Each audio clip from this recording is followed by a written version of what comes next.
ariko ntabwo turabona raporo n'imwe igaragaza yuko hari akababaro, ko hari abaturage barenga 8,000,000 batuye mu gihugu cyitwa Burundi bayobowe nabi ku buryo badashobora kubona na peteroli igurwa amafaranga.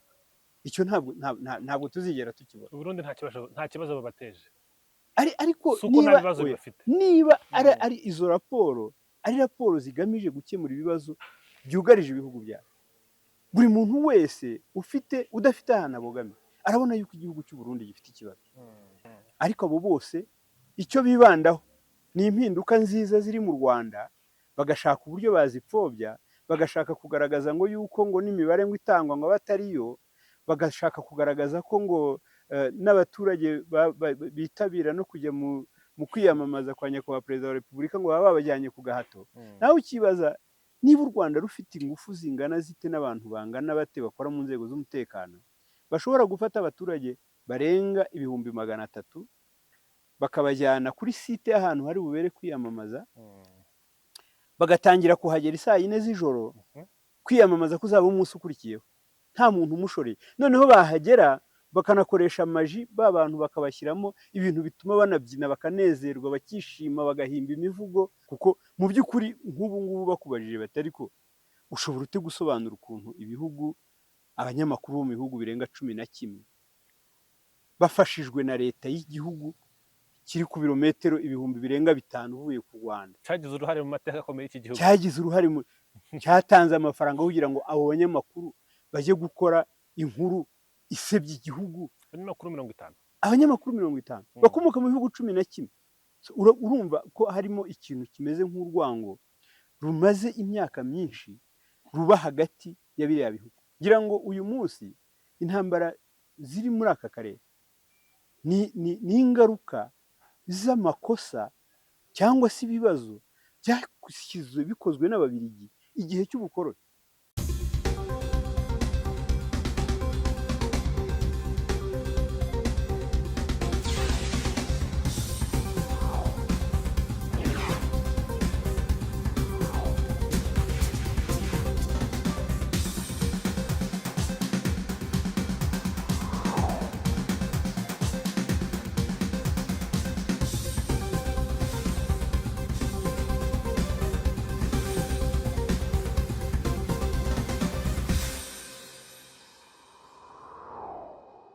Tubahaye ikaze nanone kuri One Nation Radio, ni radio ya diaspora nyarwanda, ijwi rya diaspora. Turi kumwe na Maître Gasomenari Jean Baptiste.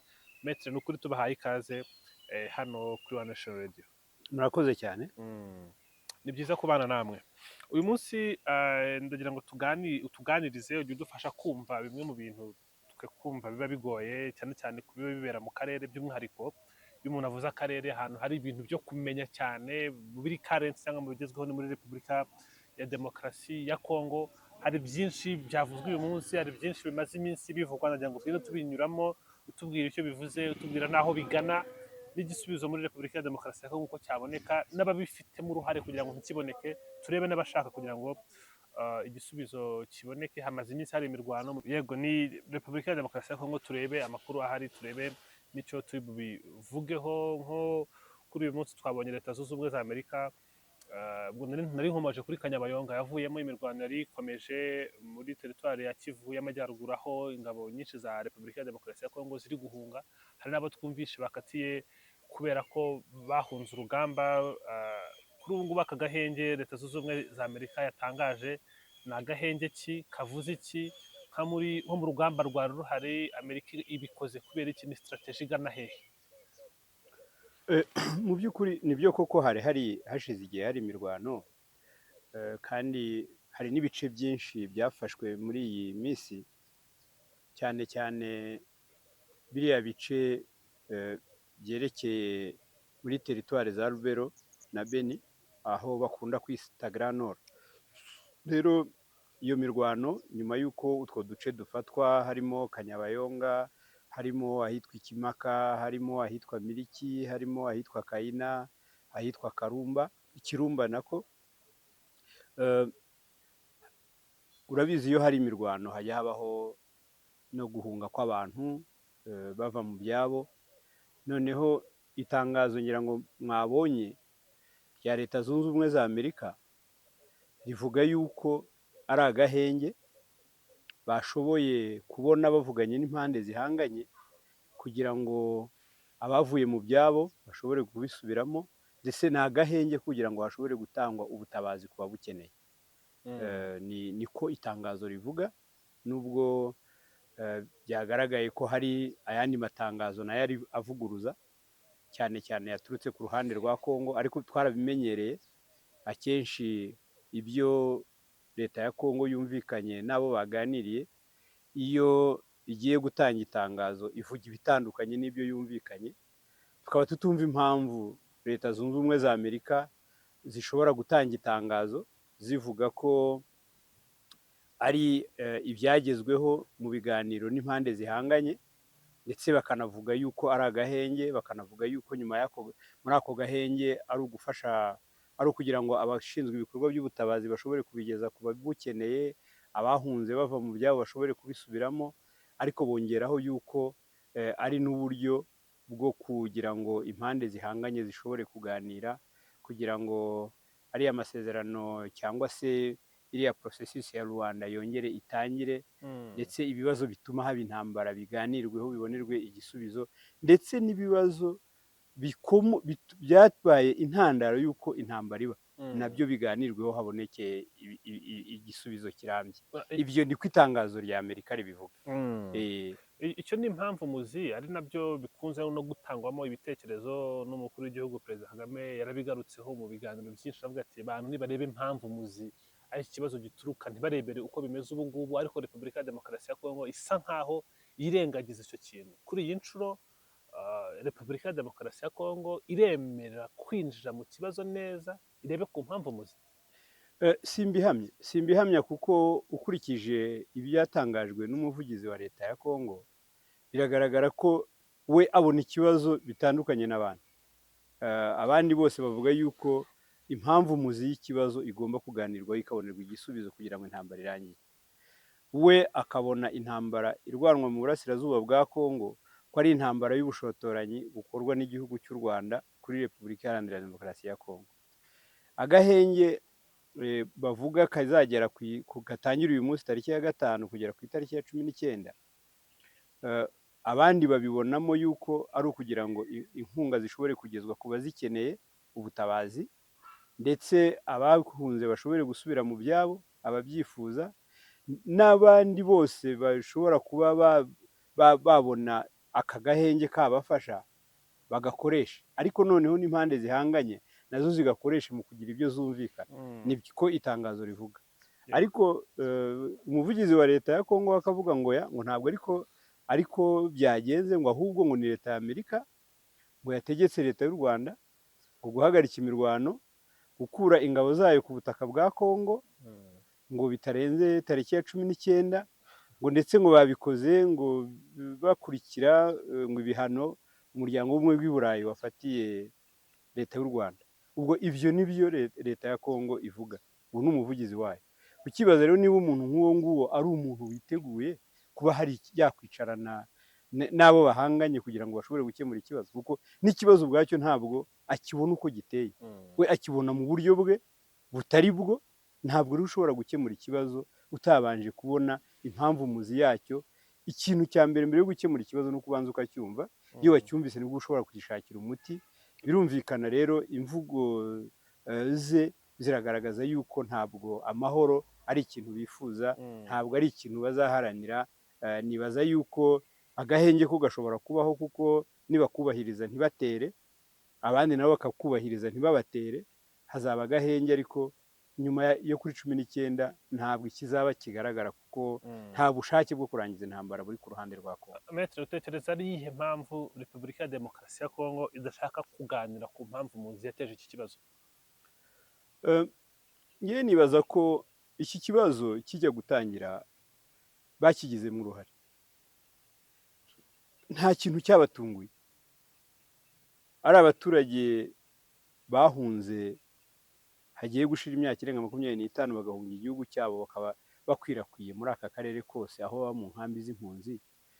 Leta ya Kongo yari ibizi, nta ntambwe n'imwe yigeze itera kugira ngo abaturage batahe.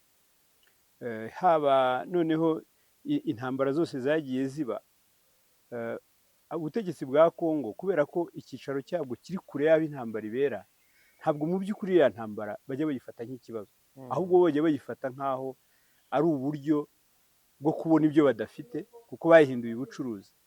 kuba ihari bayungukiramo. Bayungukiramo ni ukuvuga ngo haba mu kugura intwaro, haba mu kuzitwara bazigeza aho zigomba gukoreshwa, haba mu gutunga abo bantu bose uyu munsi batanazwi noneho n'umubare wabo.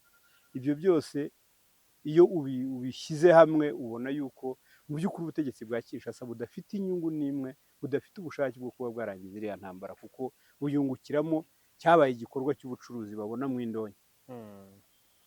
Kuri ubu ngubu kuba leta zunze ubumwe za Amerika zishyizeho agahenge mu gihe byagaragaraga ku rugamba M23 iri gutsinda, strategy yo kwica intege kugira ngo bakomeze bashyigikire Repubulika ya Demokarasi ya Kongo. Sinibaza ko yaba ari strategy yo guca intege kuko iyo habayeho agahenge, leta ya Kongo yego irabona umwanya wo kwisuganya, ariko kimwe n'abo barwana nabo icyo gihe cyo kuruhuka no kwisuganya no kugira ibyo bategura nabo baba bagikeneye.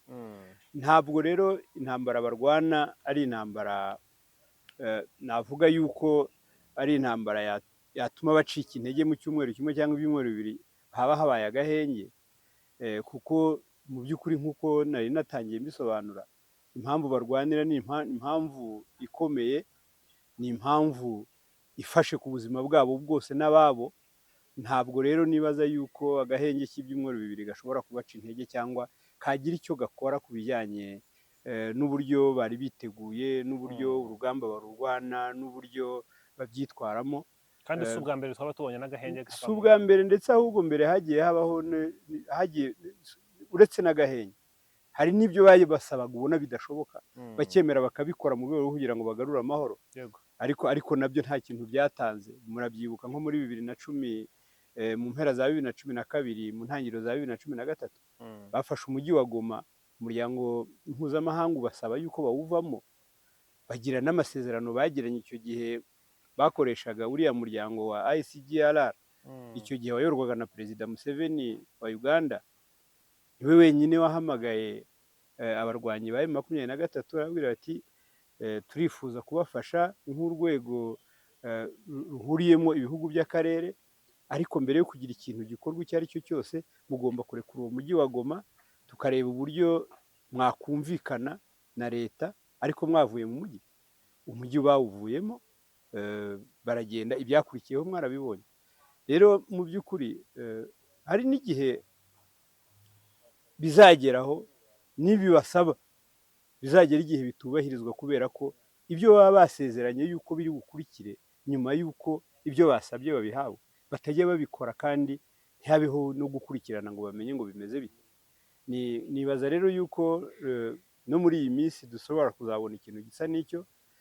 Bo barimo barasaba agahenge, ariko bagatanga impamvu zumvikana z'ubutabazi. Ngira ngo murabizi ikintu cya mbere uriya mutwe wa M23 uharanira gikomeye ni uko abaturage baba mu mutekano, haba abaturage ndetse n'ibyabo.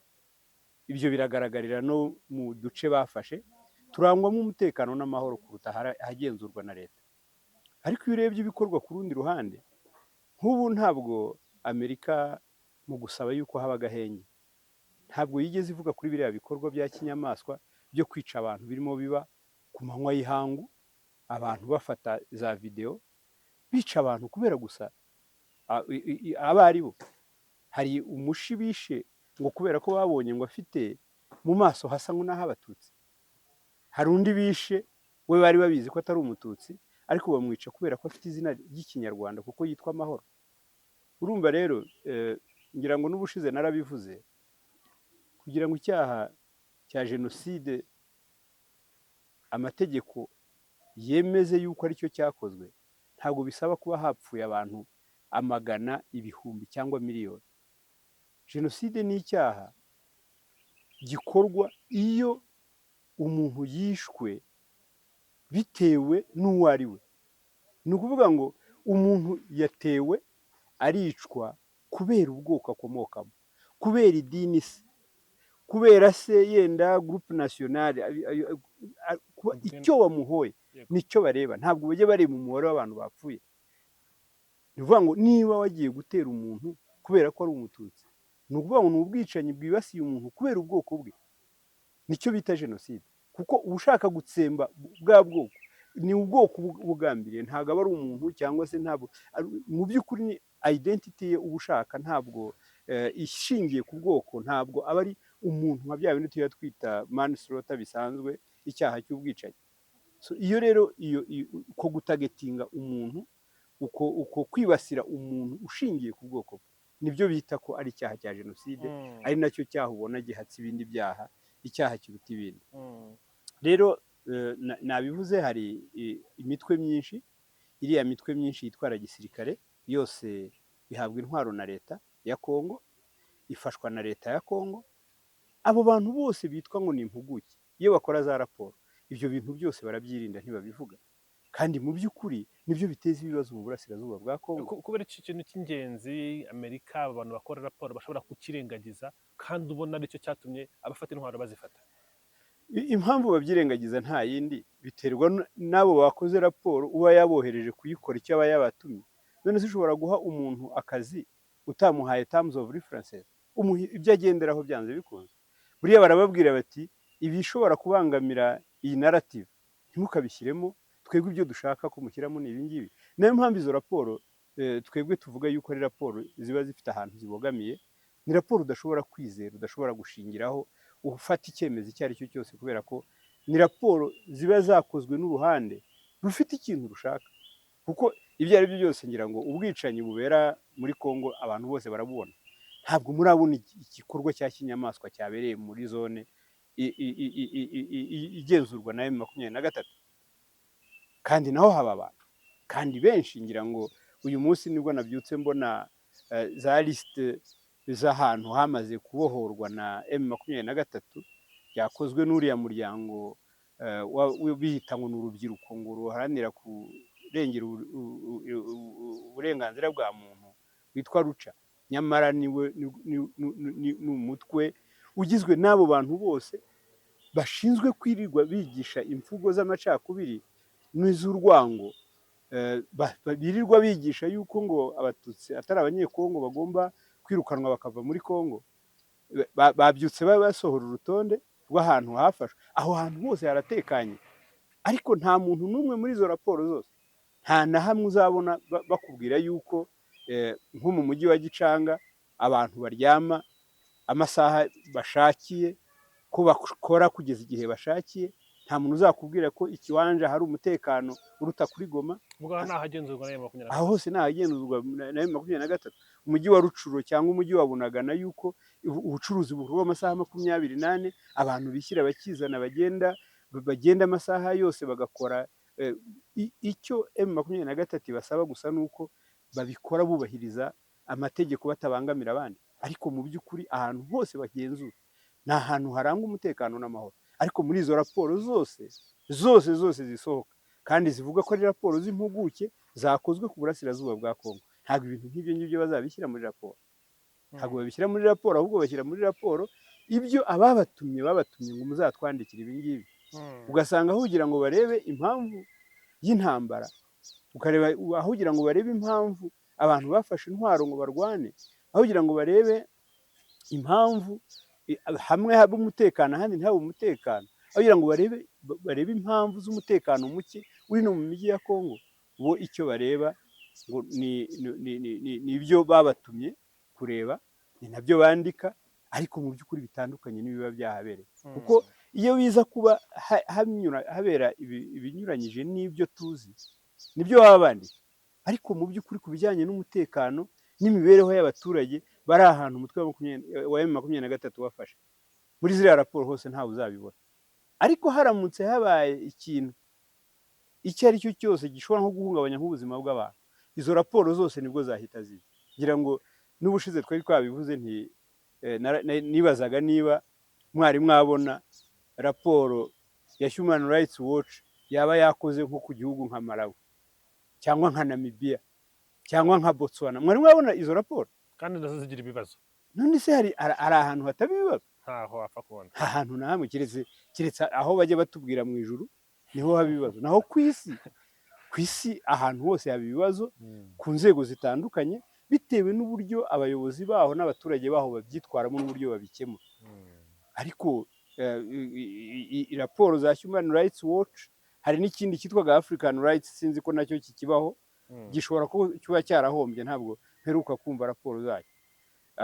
Ukumva ngo uhagarariye cyangwa ngo intumwa yihariye ngo y'umuryango w'ibihugu by'ubumwe by'u Burayi ngo yakoze raporo zose zitwa ko ari raporo mpuzamahanga, zose zigiye zikorwa kuri aka karere k'ibiyaga bigari, kandi zose ziba zibanze ku Rwanda no ku burasirazuba bwa Kongo ahatuye abaturage bavuga ururimi rw'ikinyarwanda. Ibindi byose ntabwo bibareba, bibera ahandi hose ntabwo ari ibibazo d'actualité nk'uko babyita. Ibibazo d'actualité aba ari ibibazo bireba u Rwanda, bireba abanyarwanda, bireba akarere k'u Rwanda rurimo, ndetse n'abaturage bavuga ikinyarwanda, baba bari mu Rwanda cyangwa se hakurya y'imbibi z'u Rwanda. Metre, yaba ari iyihe mpamvu ubona hari ibitero bitagatinga cyane abanyarwanda cyangwa bari muri uwo murongo, cyane cyane kuri izo raporo? Ibyo ari byose icyo ndi buvuge ngira ngo ni igitekerezo cyanjye bwite, icyo umuntu yakeka. Ibyo ari byo byose, dusubiye inyuma gato, mbere gato ya jenoside yakorewe abatutsi, aka karere katangiye kuba kuri ikintu nakwita spotlight igihe umuryango wa FPR Inkotanyi watangizaga urugamba rwo kubohora u Rwanda. Icyo gihe murabyibuka, ibihugu byose by'i Burayi, biriya byo mu burengerazuba bw'isi, ariko cyane cyane Ubufaransa n'Ububiligi, cyarahagurutse. Uretse kuza kwivanga mu ntambara, ni naho batangiye gukora ibyo mubona, iyo miryango yose ivuka, ayo maraporo, ibyo bintu byose. Impamvu nta yindi kwari uko u Rwanda bari bararugize nk'igihugu bakoreramo ibintu ukuntu uko babyifuza, rukora ibyo bashaka gusa, kandi rukabikora uko babishaka. Igihe rero umuryango wa FPR Inkotanyi watangije urugamba rwo kubohora igihugu, wari ufite na gahunda, ndetse wanashyize ahagaragara ugaragaza ibyo ushaka ko u Rwanda ruba. Izo gahunda uko abantu bazumvaga niko barushagaho gukunda umuryango wa FPR Inkotanyi no kuwugana. Muri 1994 umuryango wa FPR Inkotanyi umaze guhagarika jenoside yakorewe abatutsi, ya gahunda bigishaga bari bafitiye igihugu batangiye kuyishyira mu bikorwa. Mu babangamiwe ba mbere harimo bya bihugu byari byaramaze kwigarurira u Rwanda, byari byaramaze kumvisha abanyarwanda ko igihugu cyabo ari igihugu gikennye, kidashobora kuva ahantu kiri, kidashobora guhemba abakozi bacyo gikoresheje uburyo bwacyo, kidashobora kwigisha abanyeshuri bacyo kubera ko kidafite ubushobozi bwo kubaka amashuri, kidashobora kuvuza abaturage kuko kidafite ubushobozi bwo kubaka ibitaro, kandi ko bagomba kubyumva batyo kuko igihugu cyabo gikennye.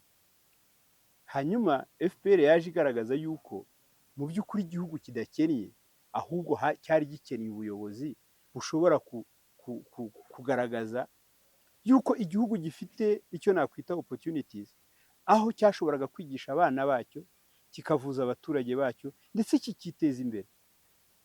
Ni urugamba rero rwatangiye. Urwo rwari urugamba ruvuguruza ibyari byaremewe kandi byari byarazanywe n'abantu bitwa abanyabushobozi, ari bo Bafaransa n'Ababiligi. Uko iminsi yagendaga, ngira ngo yenda uracyari muto, ariko hari ukuntu kera hari bino bihugu byacu kubera kutagira ubushobozi bijya bihabwa inkunga n'amahanga, ziba zivuye hanze, ziza zije kunganira ingengo y'imari ya buri mwaka. Icyo gihe rero abo batangaga amafaranga nibo bajyaga bagena uburyo ayo mafaranga azakoreshwa n'icyo azakora. Leta y'u Rwanda ya nyuma ya jenoside yakorewe abatutsi irababwira ngo ntabwo ari mwe mushobora kumenya ibyo dukeneye kurusha twe.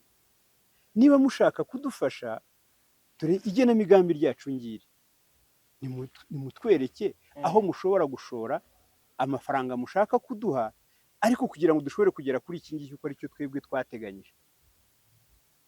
ntabwo bigeze babyemera, ntibigeze bumva yuko ari ibintu bishoboka yuko umuntu witwa ko agusaba anakubwira ngo ayo uri bumpe agomba gukora iki. Abenshi icyo gihe barifashe banze no gutanga ayo mafaranga, ariko u Rwanda rubafamu kuri icyo cyemezo, ruravuga ruti niba mudashobora kuduha amafaranga ngo akore ibingibi twateganyije, amafaranga yanyu nimuyagumane ntayo dukeneye.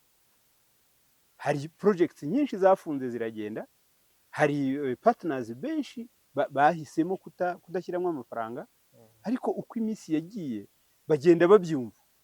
Uyu munsi ngira ngo nta muntu ushobora kuva i Buraya ngo azavuge ngo twebwe ngo icyo dushaka kubafasha nk'u Rwanda ni ukububakira imihanda yo mu kirere, kandi mu by'ukuri u Rwanda rubona yuko niyo ku butaka batari babona ihagije. Icyo gihe ntabwo u Rwanda rubyemera. Rero ibyo byose bijya bituma bavuga bati ariko aba bantu batinyuka kutuvuguruza, aba bantu bumva yuko bashobora gufata ubuzima bwabo mu ntoki, aba bantu bumva yuko harya ibi bintu ntabwo ariko twabimenyereye. Kiriya kintu rero ngira ngo ni psychologist nibo bajya babyita resistance to change, aho umuntu yumva yuko atagomba guhinduka ngo arebe mu bundi buryo ibintu bikorwa, ko ngo ibintu uko byakorwa ariko bigomba gukomeza gukorwa. Nibaza ko kiri mu bintu bishobora kuba byarateye iki kintu cy'umwuka mubi, gituma abantu bagira batya bagashora amafaranga, kuko mu by'ukuri nk'ubu ngubu bakubajije bati ariko ushobora ute gusobanura ukuntu ibihugu, abanyamakuru bo mu bihugu birenga 11 bafashijwe na leta y'igihugu kiri ku birometero ibihumbi birenga 5 uvuye ku Rwanda, cyagize uruhare mu mateka akomeye y'iki gihugu, cyagize uruhare cyatanze amafaranga kugira ngo abo banyamakuru bajye gukora inkuru isebya igihugu. Abanyamakuru 50 bakomoka mu bihugu 11. Urumva ko harimo ikintu kimeze nk'urwango rumaze imyaka myinshi ruba hagati ya biriya bihugu. Ngira ngo uyu munsi intambara ziri muri aka karere ni ingaruka z'amakosa cyangwa se ibibazo byashyizwe bikozwe n'Ababiligi igihe cy'ubukoroni, kuko abo baturage barimo barwanira uburenganzira bwabo ntabwo bigeze basaba yuko ubutaka bwabo bwomekwa kuri Kongo. Bari iwabo, bari batuje, bari batekanye, nta kibazo bari bafitanye n'umuntu uwo ari we wese. Iyo mipaka ntabwo yabagaho, bari bazi ko bari iwabo. Ikintu cyitwa igihugu n'imipaka na immigration ni ibintu bahimbye barabizana, ntabwo abanyafurika mu mitwe yabo byabagamo. Umupaka umunyafurika yabagazi wabaga ari uva ku isambu ye umuhuza n'umuturanyi, kandi nawo ntabwo wabaga ari umupaka usaba yuko ujya guteza kashe kugira ngo wambure.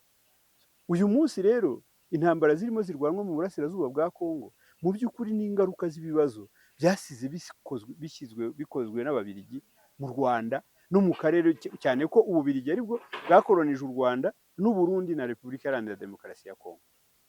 Ibibazo rero uyu munsi duhanganye nabyo, uyu munsi ibibazo biri mu karere byatewe n'Ububiligi.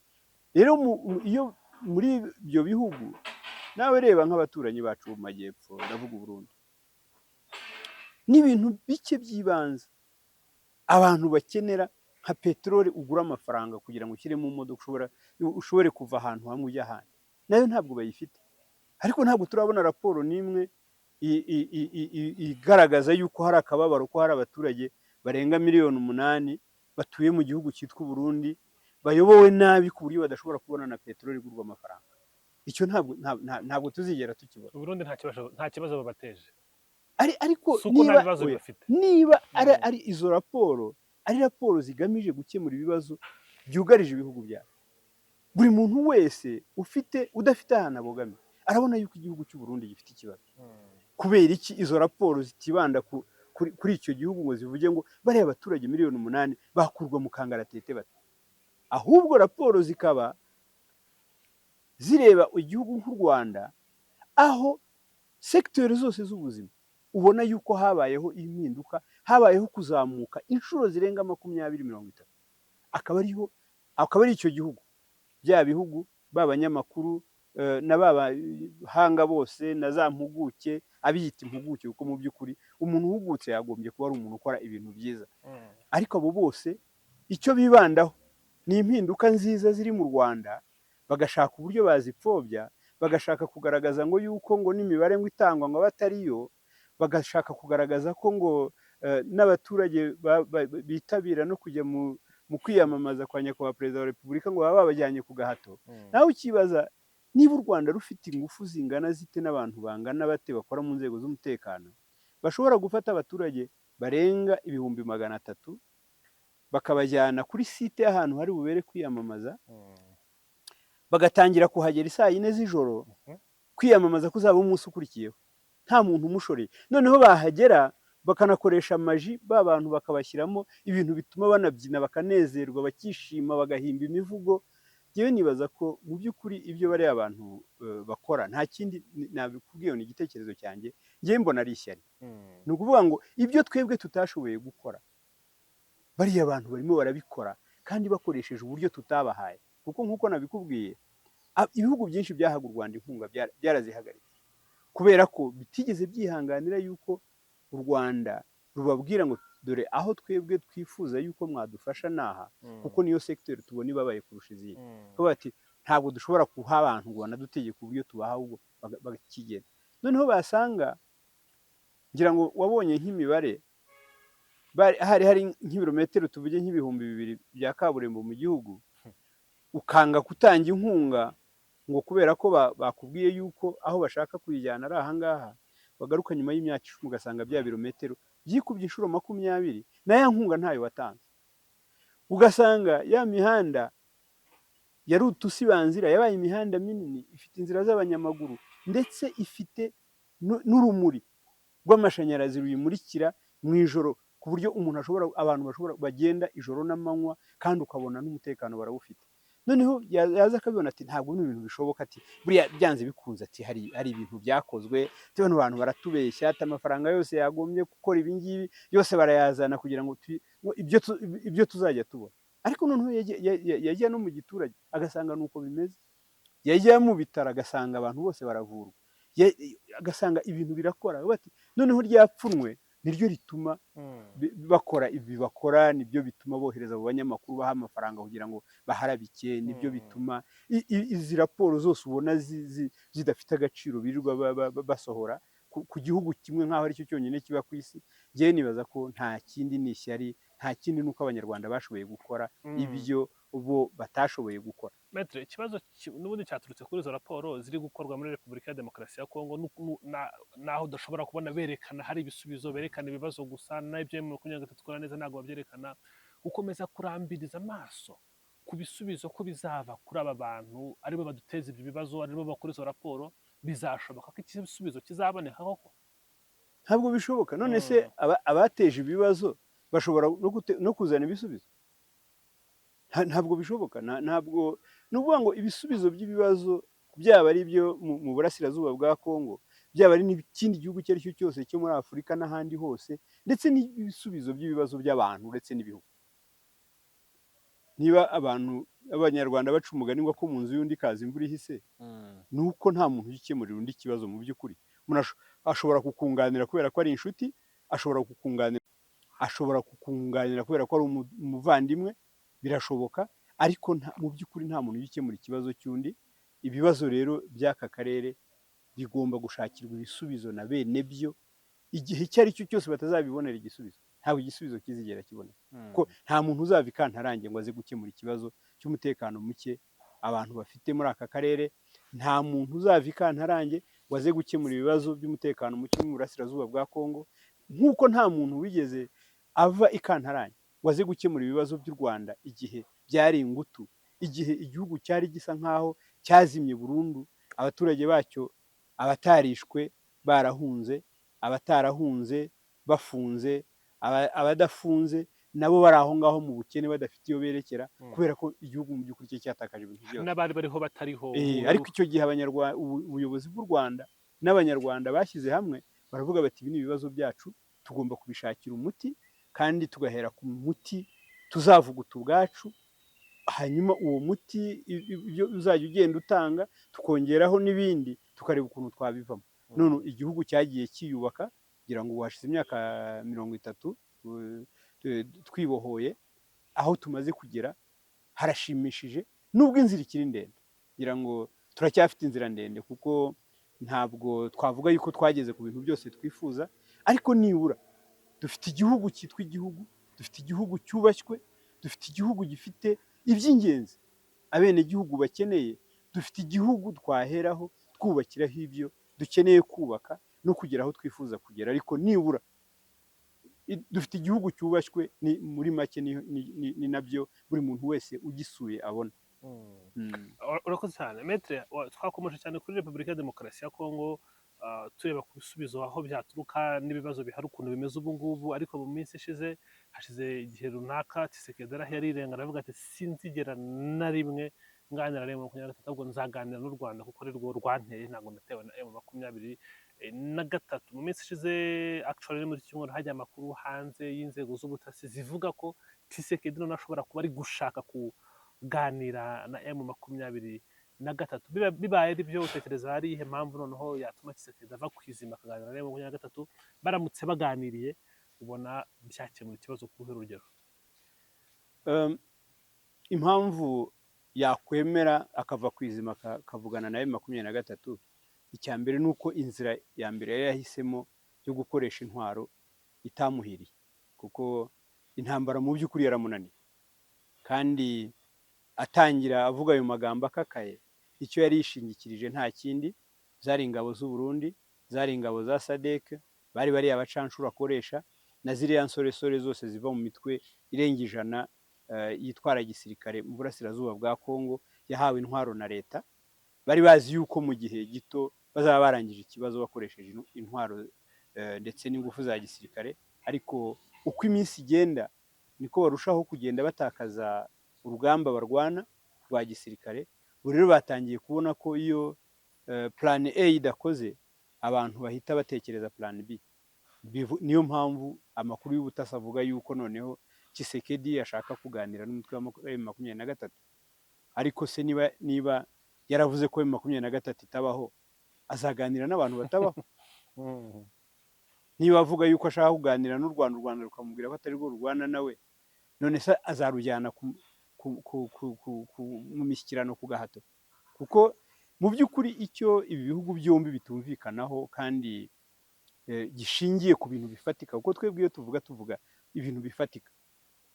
U Rwanda ruvuga yuko umutekano warwo ubangamiwe n'umutwe wa FDLR ufashwa na leta ya Kongo, ucumbikiwe na leta ya Kongo, uri ku butaka bwa leta ya Kongo, ubu noneho wivanze n'ingabo za Kongo. Bivuga ngo u Rwanda rufite impamvu zo kugira impungenge z'umutekano, kubera ko umwanzi warwo ari ku mupaka warwo kandi afashwa n'igihugu baturanye cya Kongo. Kongo yo nta nubwo inavuga, uretse kuvuga yuko u Rwanda rwayiteye, yo nta nubwo inavuga yuko hari umutwe w'abanyekongo uyirwanya, ntabwo iwemera, ivuga yuko ari u Rwanda. Rero biragoye, nibyo mpamvu nakubwiye ko bigoye. Niyo waba uri umuganga mwiza cyane, ntabwo ushobora kuvura indwara utashoboye kumenya. Birasaba ko ubanza ukamenya ikibazo kugira ngo ukibonere igisubizo.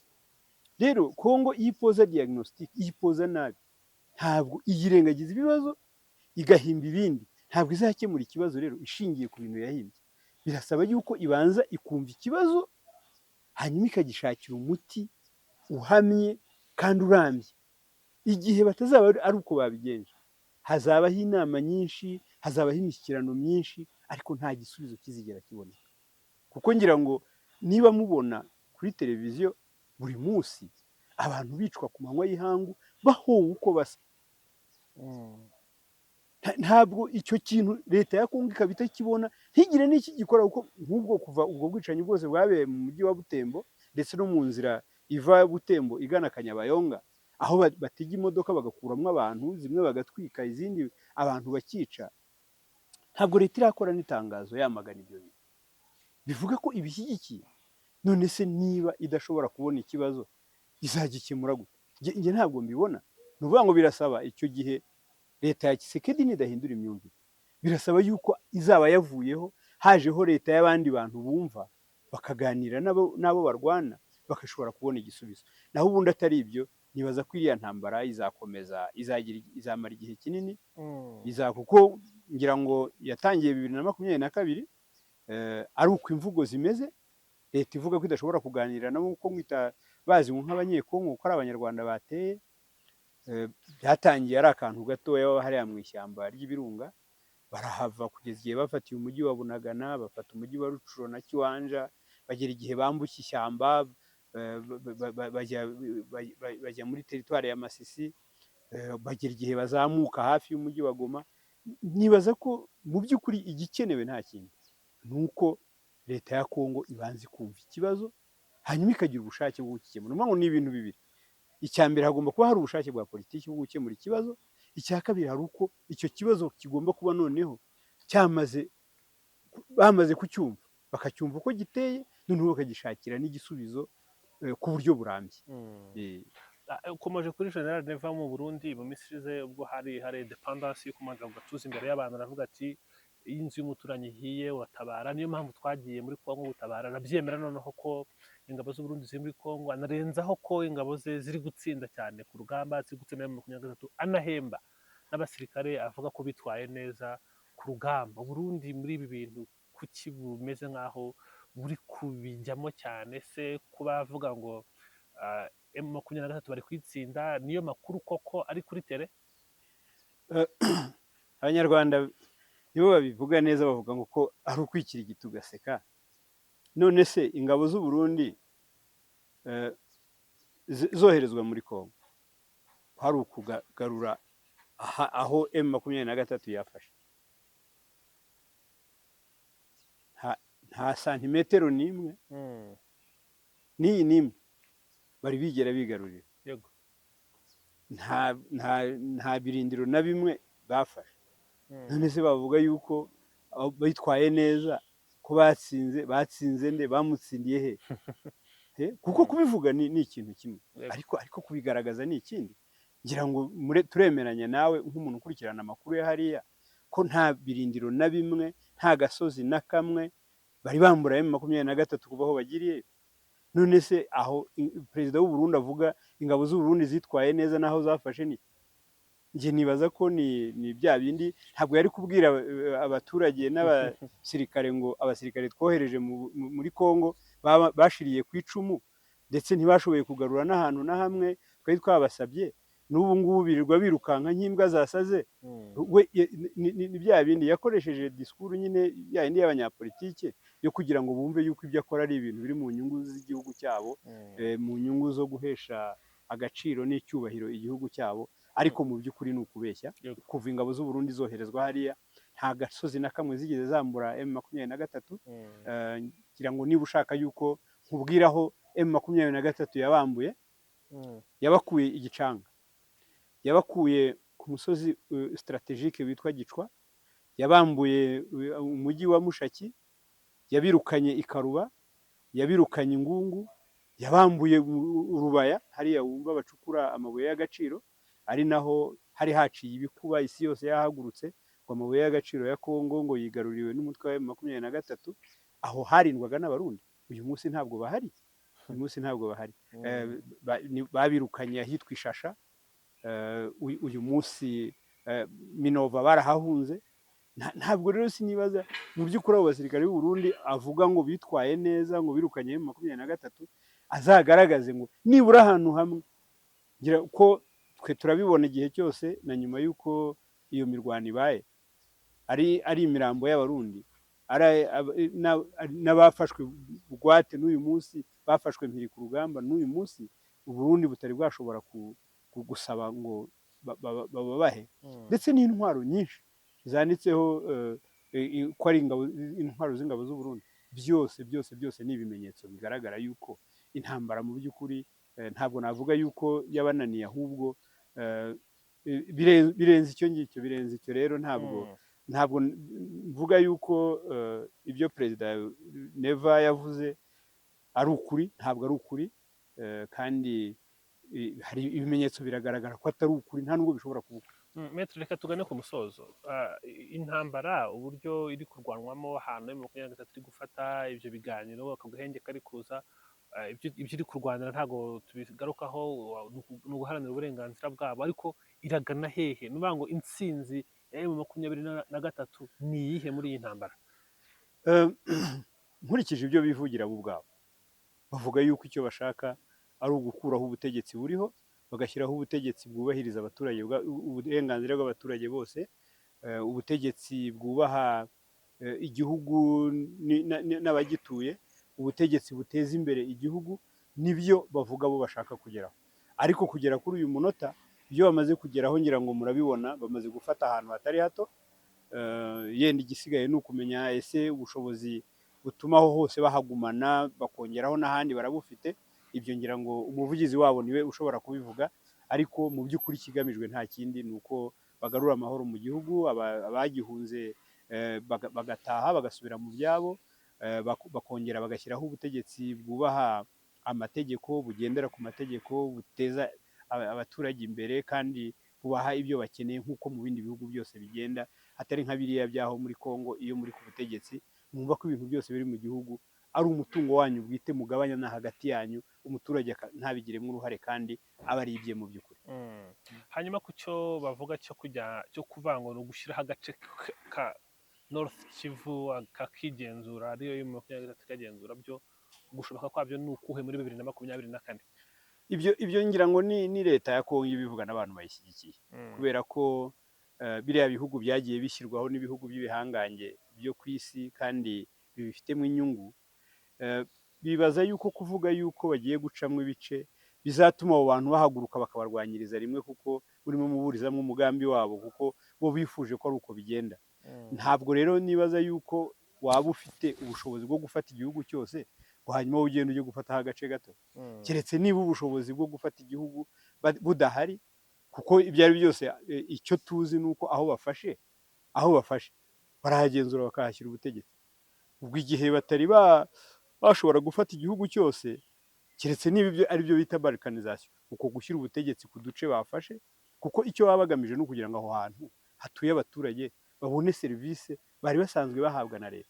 Ariyo mpamvu bahashyira ubuyobozi, kandi twabivuze niyo mpamvu ubona ahagenzurwa n'uriya mutwe wa M23 hari umutekano kurusha leta, ni ukubera ko hari bakurikirana umutekano kugira ngo uboneke, n'izindi serivisi bikabuka. Rero ntabwo nk'uko nari mbikubwiye, ntabwo waba ufite igihugu cyose ngo ukata agace gato. Icyo bagamije ni ugufata igihugu cyose, ariko igihe igihugu cyose bataragifata, aho bafashe bahashyira ubuyobozi kugira ngo abaturage bashobore kubona serivisi. Ubwo iminsi iri imbere izatubwira bizarangira bite. Maître, reka ngushimire cyane. Murakoze cyane. Ni ukuri mwagize neza cyane ku mwanya wanyu mwaduhaye uyu munsi. One Nation Radio turabashimiye byimazeyo. Natwe turabashimiye.